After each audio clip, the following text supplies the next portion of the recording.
Hi guys, it's Janet Wakeland with RemarkablyCreated.com. In today's One Take Wonder video, we are going to get a little messy in the studio today. We are going to combine some really fun products from the spring catalog. The catalog that I am referencing looks just like this. So you're going to want to make sure you have a copy of it. And of course, when you're shopping from the spring or the annual catalog, you'll be selecting free products from this catalog. So the products that we're going to be playing with, we're going to be playing with Brusho. We're also going to be playing with the new Shimmer Embossing Paste. We'll be playing with some Framelits and some stencils. So let's go ahead and let's talk about the supplies needed to make these great products. Our projects. I've already mentioned the Brusho. I've already mentioned the Shimmer Paste. You're going to want some palette knives. For one of the projects, I used the stencils that are in the spring catalog. I have pulled the Rose Wonder framelit. Any big open framelit going to work great for you. You're going to want just a stack of paper. I think that one of the things that we do sometimes that stifles our creativity is we expect to make, for example, this card from start to finish the very first time we use product, instead of just grabbing a whole bunch of pieces of scrap cardstock and just playing and experimenting and then seeing where the finished results take you. So just grab a whole stack. And I know Brusho is highly recommended on watercolor paper, but grab yourself some color paper. You're going to see that it works great there. Another thing that I like to work with when I'm working with Brusho is a piece of cardboard background. I like to go ahead and secure my image so that it's not buckling with the moisture. And embossing paste also has a little bit of moisture. So again, I like to go ahead and tape that down, which brings us to another one of the products, and that's painter's tape, available at any of your hardware stores. This is designed to be removable and come up quickly and easily, which is why it's used for painting and blocking out areas that you don't want paint to go on. And then one other thing that I have handy, I'll pull this in without spilling it. I just have a little pan of water, something that I can quickly dunk my stencil into so that it doesn't dry and get crusty on it or drop my stencils, framelits. I can swish my palette knife in. And then just some paper towels. So let's go ahead and let's jump right in and let's look at how much fun Brusho can be with this paste. So let me just grab a piece of scrap paper here. And we're going to start first with the watercolor. We'll play with a bunch of different other kind, as I mentioned. And let's go ahead and we'll tape it down. And of course, at this point, I should have had the tape started. Don't you just love it when your tape rips unevenly for you? And then you can't get it started. Oh my goodness gracious. Where's my paper piercing tool when I need it? There we go. And this time I'll just hang it off the edge. So let's just go ahead and tape that down. And then we'll grab another little piece. It's being really contrary. Sorry about that, guys. Not what you signed up to watch. Tape not come off the roll. Okay. We're just going to tape that down. In this case, I am going to tape it to the edge of the board so that it stays untaped, ready for our next project. The new Shimmer Embossing Paste really, really does shimmer. It's got lots of flakes of like glitter in it, but it doesn't come off and it doesn't make a mess like some of the other types of glitters and stuff. So it really does sparkle absolutely beautifully. So let's start first with our stencil. And I'm going to put the stencil down here in the bottom, and I'm not going to wet it. I'm not going to do anything else to it. I'm going to go ahead and I'm going to grab my Brusho and I'm just going to shake it on. And let's grab a second color.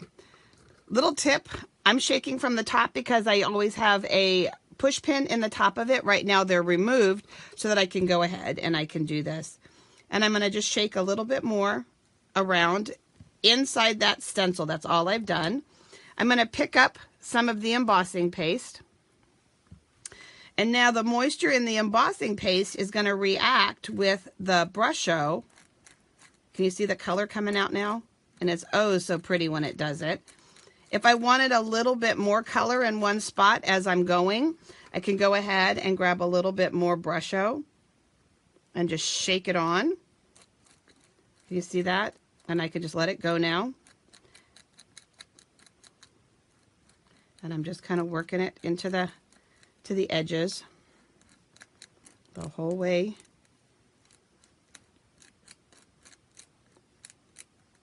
And how thick you put it on is going to determine how fast it dries, along with temperature and humidity in the room that you're crafting in is going to make a difference. And the thickness of the cardstock can play a part in that. And so then I would just go ahead and stick that in the water and let it start to clean off. And I don't know if you can see the sparkly glimmers at all, but that is then how we did this card right here. And I just then freehand cut it, stuck a piece of vanilla behind it, a greeting, a little bit of black thread, and just a real pretty kind of three-dimensional card. So let's go ahead and I'm going to clean this off. I have these little tubs that I found at the Dollar Tree because I don't want to waste this. This stuff doesn't dry. So I'm going to just put that in there. These are pretty airtight. And as long as you seal them up good, I'll have it to use in the future. I can also then take my paper towel and clean off my my knife here. So let's just grab that and we'll tuck that in our pocket for future use. And let's grab another piece here. In this case, I'm going to work with Soft Sky. And let's just tape that down again, just so it's not moving.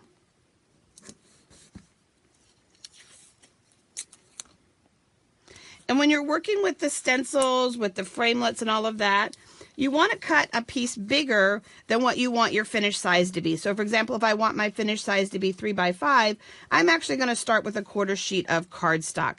Because again, of this taping, maybe not getting all the way to the edge. And so I'm going to start with a 1/4 sheet. So what I have here is I have just the stencil itself. This time we're going to do the Brusho a little bit differently. So we're just going to go ahead and cover this entire stencil.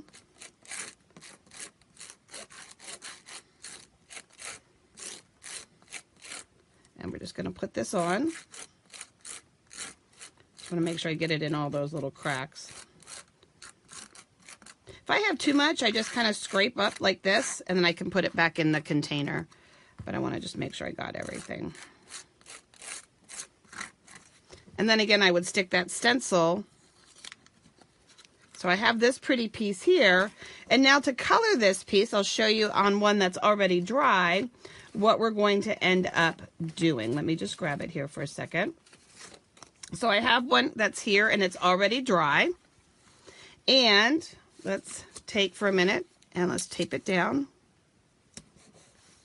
You can tape it down a little bit more securely if you want to tape all 4 sides or the corners or anything like that.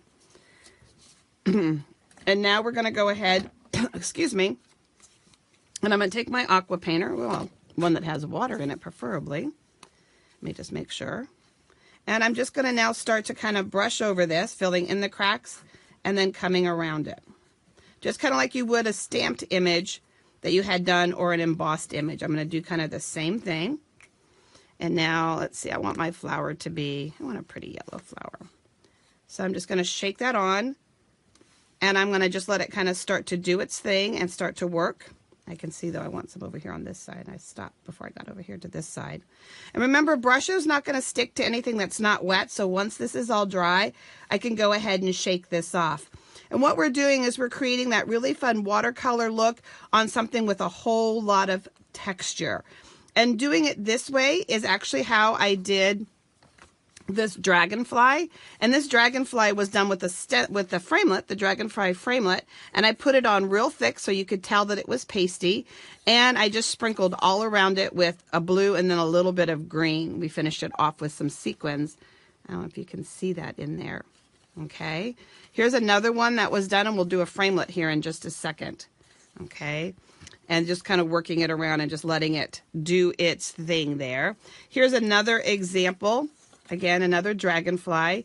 Just wet it all around and shook the Brusho on, and we had that look there. Of course, you can really kind of try to work it in, which is another option for you if I want. Let me see if I have one more that's done and ready for us. I sure do. So here we have this one that's done. And it's really fun when you can mix and match your products. I think that you get a lot more value out of them.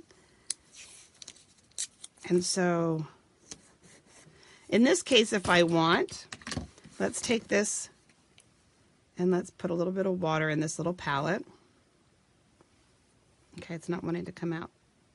Come on. There we go. And let's shake some red into that. And I always like to put the water in first and then add the Brusho so that I'm not spraying that powder out anywhere. And now let's go ahead and just pick it up and literally just watercolor with it. I can come in and just add it specifically where I want in the lines between the stencil. And as I work, I can take that paper towel and I can blot if I don't want the flower itself stained too much. It is going to stain a little bit, but I can blot a little bit as I go. So I can just add that veining in there if I want. I can also take and I can add that color to the cardstock directly. So I can paint with the Brusho, combining it over top or around that embossing paste image. So I can brush with it. So now let's take a moment and let's look at how it works with stencils. So let's grab a pretty piece of our, and hopefully by the end this one's going to be dry. I wanted it to be kind of a start to finish. And so now I have the stencil. This is our beautiful Rose Wonder stencil. And you do want to wash it off immediately. I need to take and I need to scrub this one. This is one of those do as I do not. I thought because it was metal it wouldn't dry as much. So you learn the hard way sometimes, and this is why I have the pan of water handy so that when I'm done using the stencil, it will go right into the water. I'll be able to definitely work this off. It got a little crusty from working with it. It has the cutting side. You want the cutting side to go down so that you're not getting paste into the cutting side. And if you're worried about this slipping, you can definitely come in and you can catch a couple of the edges with that painter's tape if you're worried about it going any place that you want. But it's kind of fun. You feel really artsy. It feels a little mixed media. Just something real different as opposed to your traditional just stamps and ink. And I kind of like that feeling. It's kind of fun. I've never thought of myself as an artist. I always think that the people who create our stamps are the true artists. But when I start playing with media like this, I start to feel like an artist. So I love that. That makes me feel good. So let's put our colors down. Let's start with some green in between the leaves. And again, I can come back in and add some more. I'm going to make this rose. Oh, I didn't want orange. I wanted red because of pink. Well, that a little orange isn't going to hurt. And let's add a little bit of yellow. And again, as I start to lay the paste down, I can add more and come back into it. And so I'm going to use the back of the knife because I kind of just want to pat this down into the places, but you can already see where it's picking up the colors. If you have something else like ready to go, you could literally lift this up and put it on the next one. And because it already had some color on it, it's just going to start to kind of pass that color on, which is kind of cool. And I didn't pick it up backwards that time. But I kind of just want to pat it down in between that stencil. And when you go to lift this up, you're going to want to be really careful that you lift straight up because, of course, you don't want to, what's the word that I want, Janet Marie? You don't want to smudge the lines, so you're going to want to lift it up real careful.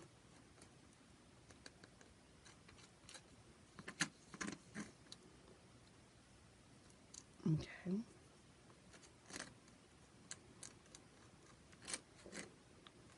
And you working it slow because, again, I don't want to go outside the stencil, although a little bit doesn't hurt, and I think it adds to that artsy flair. And here on this card again, you can see where I didn't stay neat. So there was a little bit outside the edge.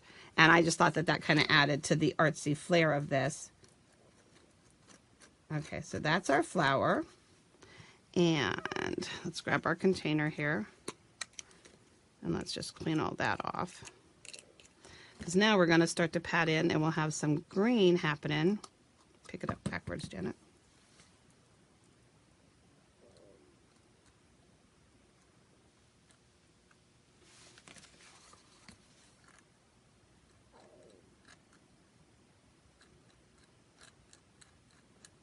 And I'm just kind of trying to push it in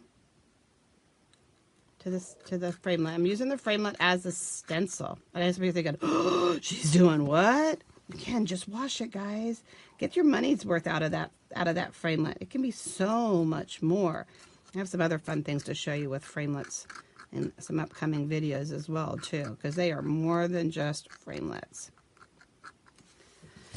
Okay, so now what we're going to do is we're going to just carefully release the framelit. And let's stick that off to the side.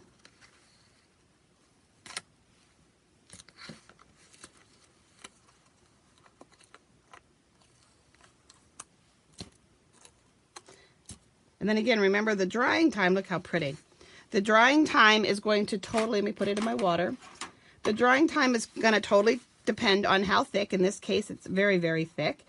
And the temperature and humidity in your room and the thickness of the paper. I love the way that I didn't catch the center of this one. It's going to be the perfect place to add a greeting for this one. So the very first one that we did with the trees is now dry, this piece right here. So let's bring this one back in. And in this case, I'm going to take a spritzer and I'm just going to spritz some water over it. And let's see if the idea in my head works. I was thinking of like a little undersea scene for our Little Mermaid in the new Magic set.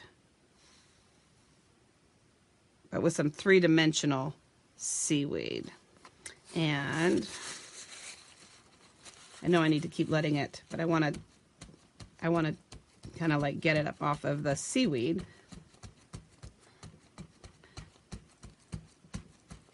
And seaweed is also green, so let's take and put a little bit of green on top. But I chose to work with soft sky because water's blue. I didn't want a white background. I wanted that blue background. So let's just keep, I need a bigger hole. Either that or it's just good exercise. And if I want that to spread a little more, I can either spritz it or I can come in here and I can work it with my pencil a little bit and just kind of spread that color. I want to spritz it. I like this better. There we go. A little bit more random. And again, I'm going to just pick up some of that while it's still wet. And now I've got a fun little undersea scene, and you'll see me finish that with that. So, but it's got a raised edge to it, so it's going to give that added interest. So again, have some fun playing and mixing the products around. What we worked with again is the embossing, shimmer embossing paste. We worked with our Brusho. We worked with stencils and framelits to create some wonderfully fun projects. If you visit me at remarkablycreated.com using the links in the YouTube description, you can find all the ordering information, and you can also request a complimentary catalog from me. So thanks for enjoying getting messy in the studio with me today, guys. Take care.